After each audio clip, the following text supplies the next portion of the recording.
A very special good morning to all of you. स्वागत है आपका हमारे चैनल स्टडी विद अभिमान में। आज मैं आप लोगों के लिए पॉलिटेक्निक एंट्रेंस एग्जाम 2020 से रिलेटेड एक मोस्ट इम्पॉर्टेंट वीडियो लेकर आया हूँ। तो आज के इस वीडियो में मैं आप लोगों को यहाँ पे एंट्रेंस एग्जाम के पैटर्न के बारे में बताने वाला हूँ कि आपके एंट्रेंस एग्जाम में माइनस मार्किंग का पैटर्न क्या है, कितने क्वेश्चंस करेक्ट करने पर आप अपना एंट्रेंस एग्जाम आसानी से क्वालिफाई कर सकते हैं, और इसके अलावा सभी इंफॉर्मेशन मैं आपको डिटेल में बताने वाला हूं जिससे आप लोगों के सभी डाउट क्लियर हो जाएंगे। तो चलिए फिर आज की इस वीडियो को स्टार्ट करते हैं। तो वीडियो को स्टार्ट करने से पहले मैं आप लोगों को बता दूं कि आज शाम को 6 बजे फिर से आप लोगों का केमिस्ट्री का टेस्ट होगा, और मैं टेस्ट में उन्हीं चैप्टर से क्वेश्चंस पूछूंगा जो चैप्टर्स मैंने आप लोगों को पढ़ा दिए हैं। जैसा कि कल मैंने आप लोगों को बताया था कि अब मैं आप लोगों का डेली टेस्ट लूँगा जिससे आप लोगों का रिवीजन भी होता रहेगा, क्योंकि रिवीजन करना बहुत ही ज़रूरी है। ठीक है, तो आज शाम को 6 बजे इसी चैनल पर आप लोगों का केमिस्ट्री का टेस्ट होगा, तो सभी लोग टेस्ट जरूर दीजिएगा। टेस्ट देने से क्या फ़ायदा होगा? पहला फ़ायदा तो ये है कि आपका रिवीजन हो जाएगा। ठीक है, क्योंकि मैं उन्हीं क्वेश्चंस को आप लोगों से पूछूंगा जो क्वेश्चंस मैंने आपको सॉल्व करा दिए हैं, जो चैप्टर्स मैंने आपको पढ़ा दिए हैं, तो उससे आपका रिवीजन भी हो जाएगा, आप लोगों की प्रिपरेशन भी बेटर हो जाएगी। ठीक है, और ध्यान रखिएगा अब आप लोगों का डेली टेस्ट होगा। मैं 2 दिन केमिस्ट्री का टेस्ट लूँगा, 2 दिन फिजिक्स का लूँगा, ऐसे ही आप लोगों का टेस्ट चलता रहेगा। ठीक है, तो आज के टेस्ट की टाइमिंग आपकी है 6 बजे की शाम को, तो सभी लोग टेस्ट जरूर दीजिएगा। तो चलिए फिर आज के इस वीडियो को स्टार्ट करते हैं। तो जैसा कि आप देख सकते हैं मैंने यहाँ पे एंट्रेंस एग्जाम के पैटर्न से रिलेटेड सभी इंफॉर्मेशंस लिखी हुई हैं। तो जैसा कि आप सब लोग जानते हैं कि आप लोगों के एंट्रेंस एग्जाम में टोटल कितने क्वेश्चंस पूछे जाते हैं? 100 क्वेश्चंस पूछे जाते हैं। मैक्सिमम मार्क्स कितना होता है? 400 नंबर का आप लोगों का एंट्रेंस एग्जाम होता है। ये आप सब लोग जानते हैं, मैंने आपको कई बार बताया हुआ है। और एक क्वेश्चन आपका कितने नंबर का होता है? एक क्वेश्चन आपका होता है 4 नंबर का। ये भी आप लोग जानते हैं, मैंने आपको कई बार बताया हुआ है। ठीक है, तो सबसे पहले मैं आपको यहाँ पे माइनस मार्किंग का पैटर्न समझाऊंगा। मैंने आप लोगों को कई बार बताया है कि आप लोगों के एंट्रेंस एग्जाम में माइनस मार्किंग होती है। तो सबसे पहले मैं आपको यहाँ पे माइनस मार्किंग का पैटर्न समझाऊंगा। जैसा कि आप देख सकते हैं यहाँ पे क्या लिखा हुआ है कि आपके एंट्रेंस एग्जाम में माइनस मार्किंग का पैटर्न क्या है। तो मैं आपको एग्जाम्पल के तौर पर समझा रहा हूँ। ठीक है, जैसे मान लीजिए आप अपना एंट्रेंस एग्जाम देने गए और आपको क्वेश्चन पेपर मिला। ठीक है, और आपने क्वेश्चन पेपर सॉल्व करना स्टार्ट किया। तो आपने जब पहला क्वेश्चन सॉल्व किया तो आपका पहला क्वेश्चन क्या हुआ? करेक्ट हो गया। तो आपको कितने नंबर मिलेंगे? 4 नंबर ही तो मिलेंगे, क्योंकि एक क्वेश्चन आपका 4 नंबर का होता है। तो पहला क्वेश्चन आपने क्या किया? करेक्ट किया, तो आपको मिलेंगे 4 नंबर। ठीक है, ठीक उसी के बाद आपने दूसरा क्वेश्चन क्या कर दिया? गलत कर दिया। तो जो दूसरा क्वेश्चन आपने गलत किया है तो वो 4 नंबर तो आपके गए ही गए, क्योंकि दूसरा क्वेश्चन भी तो आपका 4 नंबर का ही होगा। तो दूसरा क्वेश्चन तो आपने गलत कर दिया, तो वो 4 नंबर तो गए ही गए दूसरे क्वेश्चन के। और जो आपने पहला क्वेश्चन करेक्ट किया था उसमें आपको 4 नंबर मिले थे, उसमें से भी आपका -1 हो जाएगा। यानी दोनों क्वेश्चन को मिलाकर अब आपको कितने नंबर मिलेंगे? केवल 3 नंबर मिलेंगे। और दोनों क्वेश्चन मिला दिया जाए तो पहला क्वेश्चन 4 नंबर का, दूसरा क्वेश्चन 4 नंबर का, यानी 8 नंबर का हुआ। और आपने पहला सही किया, दूसरा गलत किया, तो आपका यहाँ पे माइनस मार्किंग में 1 नंबर गया। और जो दूसरा क्वेश्चन आपने गलत किया था 4 नंबर, वो तो गया ही गया। तो आपको मिले केवल 3 नंबर यहाँ पे 8 नंबर में से, जैसा कि आप देख पा रहे होंगे। तो यही आपका माइनस मार्किंग का पैटर्न है। आशा करता हूँ आप समझ पाए होंगे। एक बार मैं आपको फिर से समझा देता हूँ। मैंने आपसे क्या कहा? आपने अपना क्वेश्चन पेपर सॉल्व करना स्टार्ट किया। पहला क्वेश्चन आपने क्या किया? करेक्ट किया, तो आपको मिले 4 नंबर। दूसरा क्वेश्चन ठीक उसी के बाद आपने गलत कर दिया, तो जो दूसरा क्वेश्चन गलत किया है वो भी तो 4 नंबर का है, तो वो 4 नंबर तो आपके कट हो जाएंगे क्योंकि आपने गलत किया है। और जो पहला क्वेश्चन 4 नंबर का करेक्ट किया था उसमें से भी आपका -1 हो जाएगा। यानी दोनों क्वेश्चन आप मिला दीजिए, पहला क्वेश्चन 4 नंबर का, दूसरा क्वेश्चन 4 नंबर का, 8 नंबर का हुआ। पहला क्वेश्चन आपने सही किया था, 4 नंबर आपको मिल गए, दूसरा गलत कर दिया तो 4 नंबर दूसरे क्वेश्चन का कट हो गया और पहले में से भी आपका -1 हो जाएगा। यानी अब 8 में से आपको कितने मिलेंगे, 3 नंबर मिलेंगे। तो ये आपका माइनस मार्किंग का पैटर्न है। आशा करता हूँ आप समझ पाए होंगे। तो माइनस मार्किंग आपकी यहाँ पे अच्छी खासी होती है। तो सोच समझ के क्वेश्चंस को सॉल्व कीजिएगा अपने एंट्रेंस एग्जाम में। जो क्वेश्चन आपको आता है उसी क्वेश्चन को ही सॉल्व कीजिएगा। जो क्वेश्चन आपको बिल्कुल समझ में नहीं आ रहा होगा उसको सॉल्व मत कीजिएगा। कुछ लोग क्या करते हैं, तुक्का लगा देते हैं। तुक्का लगाने के चक्कर में उनको परेशानी हो जाती है और अपना एंट्रेंस एग्जाम क्वालिफाई नहीं कर पाते हैं। मैं आप लोगों को बता दूं, जैसा कि आप सब जानते हैं, आप सब लोग जानते हैं कि आपके एंट्रेंस एग्जाम में टोटल 100 क्वेश्चंस पूछे जाते हैं और कोई ऐसा स्टूडेंट नहीं है जो 100 के 100 क्वेश्चन सही करके आए। ऐसा पॉसिबल ही नहीं है। क्या आपने कभी सुना कि किसी स्टूडेंट को 400 नंबर मिले हैं? आपने कभी सुना? नहीं सुना ना। तो 100 क्वेश्चन करेक्ट करना बहुत बड़ी बात होती है, आज तक कोई नहीं कर पाया है। तो 400 नंबर 100 क्वेश्चन करेक्ट करना ये पॉसिबल नहीं है, ध्यान रखिएगा। क्योंकि आपके एंट्रेंस एग्जाम में कुछ क्वेश्चंस ऐसे पूछ लिए जाते हैं जो आपको समझ में नहीं आते उस समय जब आप एंट्रेंस एग्जाम दे रहे होते हैं, ठीक है। तो जो क्वेश्चंस आपको नहीं समझ में आते उसको छोड़ देने में ही भलाई है, ये बात आप ध्यान रखिएगा। अगर आप जबरदस्ती क्वेश्चन को सॉल्व करने जाएंगे, जो क्वेश्चन आपको समझ में ही नहीं आ रहा है तो आप उसको कैसे सॉल्व करेंगे, फिर नंबर आपके माइनस हो जाएंगे। माइनस मार्किंग का पैटर्न मैंने आपको समझा दिया है। मैं आपको फिर से उदाहरण के तौर पे समझा देता हूं एक बार। जैसे मान लीजिए आपके एंट्रेंस एग्जाम में 100 क्वेश्चन पूछे जाते हैं, ठीक है, और आपने पेपर में टोटल कितने क्वेश्चन अटेम्प्ट किए, 70 क्वेश्चन अटेम्प्ट करके आप आए, ठीक है। 70 क्वेश्चन अटेम्प्ट किए, यानी 70 की मल्टीप्लाई में 4 से करवा दूं तो क्या आएगा, 70 की मल्टीप्लाई में 4 से करवा दूं तो 280, यानी 280 नंबर का पेपर आपने क्या किया है, अटेम्प्ट किया है। ध्यान रखिएगा, 30 क्वेश्चन आपने यहाँ पे छोड़े हुए हैं, तो 280 नंबर का पेपर आपने अटेम्प्ट किया, ठीक है। और 70 में से आपके क्वेश्चन कितने करेक्ट हैं, मान लीजिए 50 क्वेश्चन आपके क्या हो गए, करेक्ट हो गए। तो मैं 50 की मल्टीप्लाई 4 से करवा देता हूं तो क्या हो जाएगा, 200 नंबर हो जाएगा। यानी 200 नंबर ये आपने बिल्कुल करेक्ट किया है। और गलत कितना किया फिर, 70 में से 50 सही है तो गलत कितना किया आपने, 20 क्वेश्चन आपने गलत किया है। तो 20 की मल्टीप्लाई 4 से करवा देता हूं तो 80, यानी 80 नंबर ये आपने गलत किया हुआ है। 80 नंबर का क्वेश्चन तो आपने क्या कर दिया, गलत कर दिया।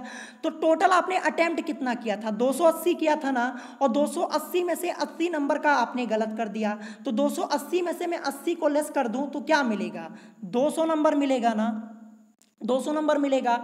और जो 20 क्वेश्चन आपने गलत किए थे वो -20 भी तो आपका होगा, -20 नंबर भी आपके होंगे। ये आपके माइनस मार्किंग के मार्क्स हैं। तो 20 नंबर और घटा दीजिए 200 में से, तो 200 में से 20 नंबर और घटा देंगे तो आपको मिलेंगे 180 नंबर, ठीक है।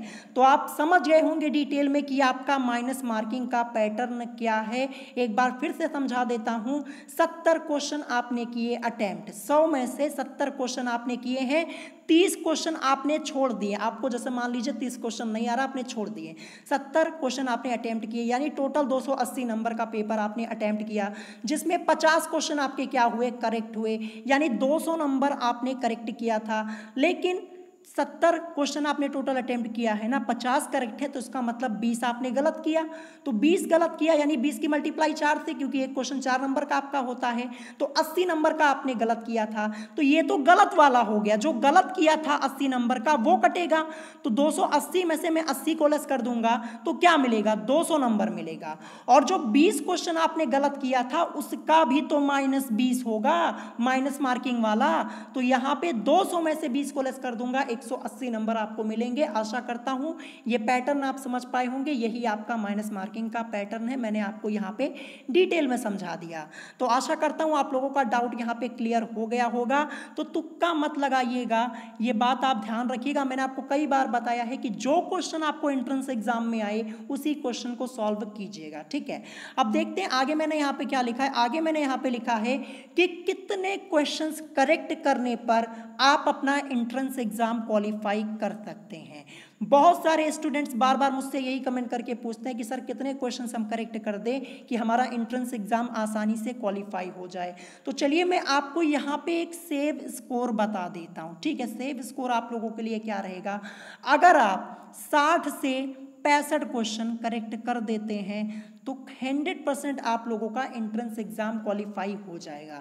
लेकिन आपके ये क्वेश्चंस एकदम करेक्ट होने चाहिए, ध्यान रखिएगा, यहाँ पे माइनस मार्किंग नहीं होनी चाहिए। अगर आपने 60 क्वेश्चन किया है तो 60 के 60 आपके करेक्ट होने जरूरी हैं, ठीक है।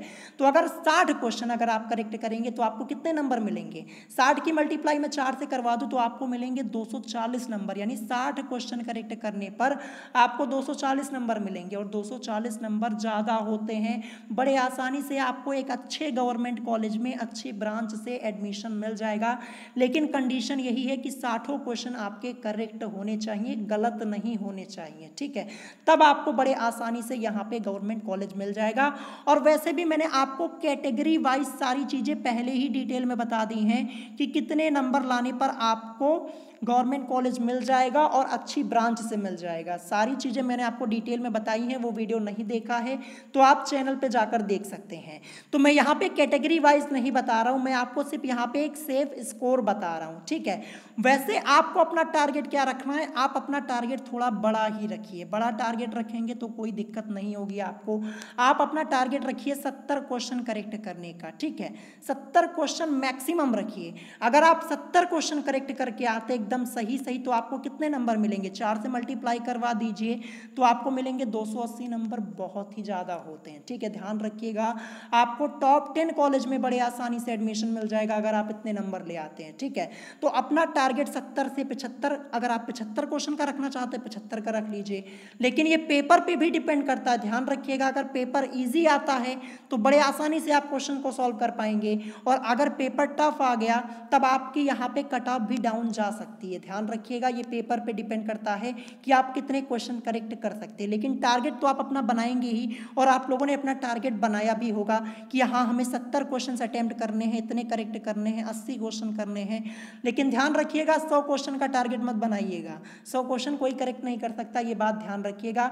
अगर आप 100 क्वेश्चन का टारगेट बनाएंगे, आप पेपर देखेंगे आपको वैसे ही पता चल जाएगा कि 100 क्वेश्चन आप करेक्ट नहीं कर पाएंगे, ठीक है। कोई भी नहीं कर पाता है, बहुत ज़्यादा मैं कहूँ तो 90 क्वेश्चन 91 क्वेश्चन करेक्ट कर पाते हैं लोग, और वही लोग टॉप करते हैं, ठीक है। तो अपना टारगेट आप इतना रखिए, बड़े आसानी से आपको एडमिशन मिल जाएगा, कोई दिक्कत आपको नहीं होगी। फिर इसके बाद देख सकते हैं मैंने यहाँ पे क्या लिखा है कि इंट्रेंस एग्जाम के लिए आपको कितने नंबर का टारगेट बनाना चाहिए, ऊपर ही मैंने आपको बता दिया। अगर आप 60 से 65 क्वेश्चन भी करेक्ट करके आते हैं एकदम सही तो 100% आप लोगों का हो जाएगा एडमिशन।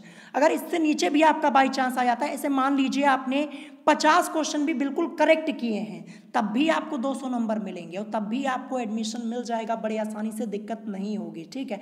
बस शर्त यहाँ पे यही रहती है कि 50 क्वेश्चन आपके करेक्ट होने चाहिए। ये नहीं कि 50 क्वेश्चन करेक्ट कर दिया जिसमें से 20 गलत हो गए, 30 गलत हो गए तो फिर आधा तो माइनस में आप चले जाएंगे। तो इसीलिए मैं आपको बार बार यही कहूँगा कि क्वेश्चन पेपर में उसी क्वेश्चन को अटैम्प्ट कीजिएगा जो क्वेश्चन आपको आ रहा होगा। जैसे मान लीजिए कोई क्वेश्चन आपको एकदम समझ में ही नहीं आ रहा है तो कैसे आप उसको टिक कर सकते हैं, जब नहीं आ रहा है तो छोड़ दीजिए, नहीं तो जो ऊपर का 4 नंबर आपने सही किया था उसमें से भी आपका -1 हो जाएगा, तो क्या फायदा होगा। अगर आपको 2 ऑप्शन में कंफ्यूजन है तब आप कर सकते हैं, तब वहाँ पे आपके क्वेश्चंस करेक्ट होने के चांसेस ज़्यादा होते, तब आप टिक कर सकते हैं। लेकिन अगर आपको क्वेश्चन के बारे में थोड़ी सी भी नॉलेज नहीं है तो छोड़ने में ही आपकी भलाई है, ये बात आप ध्यान रखिएगा। और रही बात नंबर का टारगेट बनाने की, तो कम से कम अपना टारगेट 250 प्लस का रखिए, नहीं तो फिर आप ये समझ लीजिए कि अगर आप 200 के आंकड़े को पार कर देते हैं तब भी आप बड़े आसानी से आपका एडमिशन हो जाएगा, इसमें टेंशन की कोई बात नहीं है। और अगर पेपर टफ आता है तो ये कट ऑफ और नीचे भी जा सकती है, ध्यान रखिएगा। और मैंने आप लोगों को क्या बताया है कि कैटेगरी वाइज यहाँ पे एडमिशन्स होते हैं पॉलिटेक्निक में, आपको यहाँ पे कैटेगरी का भी फायदा मिलता है, वहाँ भी छूट मिलती है, कैटेगरी वाइज एडमिशन्स होते हैं। तो वहाँ पे मैंने आपको ऑलरेडी बता दिया, इस टॉपिक पे वीडियो मैंने ऑलरेडी बता दिया है। यहाँ पे मैं बस आपको एक सेफ स्कोर बता रहा हूँ, अगर आप 200 के आंकड़े को पार कर ले जाते हैं, 200 प्लस ले आते हैं तो आपका एडमिशन हो जाएगा, ये बात आप ध्यान रखिएगा। लेकिन टारगेट अपना 250 का बनाइए, इससे ज़्यादा का बनाइए, ताकि आप लोगों का अगर नंबर डाउन भी होता है, अगर मान लीजिए जैसे आप लोग 250 या 270 का टारगेट बनाते हैं, ठीक है, 250 270 का टारगेट बनाते हैं तो आपको 250 मिल ही नहीं जाएंगे, इससे नीचे आपको नंबर मिलेंगे, ये बात आप ध्यान रखिएगा। अगर आप 270 का बनाते हैं तो कहीं जाके आपको 250 नंबर मिलेंगे, अगर आप 250 का बनाते हैं तो आपको 230 नंबर मिलेंगे, ठीक है, ऐसे नंबर्स मिलते हैं, ध्यान रखिएगा। तो यहाँ पे जो सोचते हैं वो होता नहीं, इसीलिए थोड़ा बड़ा टारगेट बनाइएगा, अगर नंबर कम भी होते तो आपको कोई दिक्कत ना हो, ठीक है। और सबसे लास्ट में यहाँ पे क्या आ जाता है, मैंने यहाँ पे लिखा है कि क्या आपको OMR शीट फिलअप करनी आती है। अब ये OMR शीट क्या होती है तो मैं आपको बता देता हूँ। जिस दिन आप लोग एंट्रेंस एग्जाम देने जाएंगे, जो क्वेश्चन पेपर आपको मिलता है उसके साथ आपको एक OMR शीट मिलती है जिसमें आपको आंसर्स भरने होते हैं, ठीक है। मैं आपको बता दूं OMR शीट आप लोगों ने देखा भी होगा, वहां पे ऐसे 4 गोले बने हुए होते हैं, जो ऑप्शन आपका करेक्ट होता है उसी गोले में आपको भरना होता है, ठीक है। लेकिन OMR शीट में उससे पहले आपको अपना रोल नंबर फिलअप करना होता है और डिटेल फिलअप करनी होती है। वो डिटेल आपको मिलेगी जब आपको एडमिट कार्ड आपका मिलेगा। एडमिट कार्ड जब आपको मिलेगा वहां पे आपकी सारी डिटेल्स दी हुई होती है, रोल नंबर भी दिया होता है, तो रोल नंबर आपको वहां पे फिलअप करना होता है OMR शीट में। तो अगर आप लोगों को OMR शीट फिलअप करनी नहीं आती तो कमेंट करके बता दीजिएगा, क्योंकि कुछ लोग क्या करते हैं, जिस दिन अपना एंट्रेंस एग्जाम देने जाते हैं वो OMR शीट फिलअप करने में गलती कर देते हैं, फिर परेशानी हो जाती। ध्यान रखिएगा, आपको एक ही OMR शीट मिलती है, अगर आप उसमें गलती कर देंगे तो आपको दोबारा कोई OMR शीट नहीं मिलेगी, फिर आपको परेशानी होगी। तो OMR शीट आपको फिलअप करनी नहीं आती तब भी कमेंट करके बता दीजिएगा, मैं इसके ऊपर भी अलग से वीडियो बना दूंगा, ठीक है। तो मैंने आज की इस वीडियो में आपको सारी चीजें डिटेल में समझा दी कि आपके एंट्रेंस एग्जाम में माइनस मार्किंग का पैटर्न क्या होता है, कितने क्वेश्चन करेक्ट करने पर आप एग्जाम क्वालिफाई कर सकते हैं, और इसके अलावा सारी चीजें बता दी हैं। तो आशा करता हूं आप लोगों का सारा कंफ्यूजन यहाँ पे क्लियर हो गया होगा। और OMR शीट अगर आप लोगों को फिलअप करनी नहीं आती है तो बता दीजिएगा, क्योंकि ग्रुप A और ग्रुप E इन ग्रुप वालों का एंट्रेंस एग्जाम ऑफलाइन होगा और उनको OMR शीट फिलअप करनी आनी चाहिए। तो कमेंट करके जरूर बता दीजिएगा, ठीक है। और अगर आज की इस वीडियो में आपको कोई बात नहीं समझ में आई हो तो आप मुझसे कमेंट करके पूछ सकते हैं। और अगर आज की वीडियो आप लोगों को पसंद आई हो तो वीडियो को लाइक करना मत भूलिएगा, और साथ ही साथ हमारे चैनल स्टडी विद अभिमान को सब्सक्राइब करना मत भूलिएगा। तो आज की वीडियो में इतना ही, मिलेंगे नेक्स्ट वीडियो में। Thanks for watching.